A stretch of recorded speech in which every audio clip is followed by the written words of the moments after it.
સુરત શહેરમાં એસઓજી અને crime branch દ્વારા સરપ્રાઇઝ ચેકિંગ હાથ ધરવામાં આવ્યું હતું। પોલીસે શહેરના પીપલોદ, વેસુ, અલથાણ અને પાલ જેવા વિસ્તારોમાં આવેલા ચા કેફેના ઉપરાંત પાનના ગલ્લાઓ ઉપર સરપ્રાઇઝ ચેકિંગ હાથ ધર્યું હતું। તેમજ રાત્રે 11 વાગ્યા બાદ પણ પોતાની દુકાનો ખુલ્લી રાખતા દુકાનદારોને દુકાનો બંધ કરવા માટે સૂચનાઓ આપી હતી।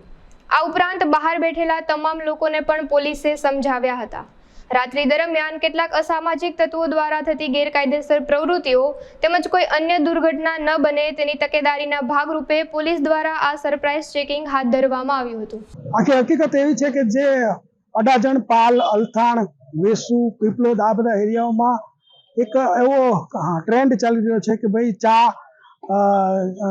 ચાયની પેલી કાફે હોય અને એની અંદર સ્મોકિંગ ઝોન બનાવેલા હોય અને લોકો મોટી પ્રમાણમાં રાત્રે મોડે સુધી 1 વાગ્યા 2 વાગ્યા સુધી બેસી રહેતા હોય તો આ લોકોને આજે વોર્ન કરવામાં આવેલા છે કે ભાઈ રાત્રે 11 પછી નોર્મલી કોઈ પણ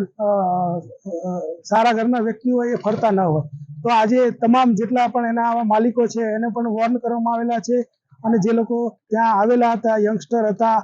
પછી બીજા અમુક મોટી ઉંમરના પણ હતા, તમામને આ સમજાવવામાં આવ્યું છે કે ભાઈ આ વસ્તુ જો 11 વાગ્યા પછી બંધ થશે અને આ લોકો ત્યાં નહીં આવે તો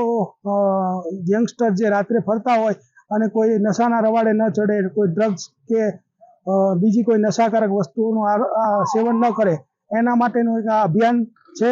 અને આ અમારી સતત આ પ્રવૃત્તિ ચાલુ રહેશે। આ આખું જે અભિયાન છે એની અંદર 2 પીઆઈ, 8 પીએસઆઈ, એસઓજી અને ડીસીબીના અને 80 માણસો એસઓજી અને ડીસીબીના તમામ લોકોએ આજે ટોટલ 38 જગ્યાએ જુદી જુદી 38 જગ્યાએ ચેકિંગ હાથ ધરવામાં આવેલ છે। અમને એવી માહિતી હતી કે અહીંયા રાત્રે ડ્રગ્સનું સેવન પણ થઈ રહ્યું છે તો એ બાબતે પણ ચેકિંગ કરવામાં આવેલ છે, પરંતુ એવું કંઈ અત્યારે મળી આવેલ નથી, પરંતુ સતત અમારી આ સર્ચિંગની કાર્યવાહી ચાલુ રહેશે અને જો એવું કોઈ પણ નશાકારક કે ગેરકાયદેસર જે કાયદાથી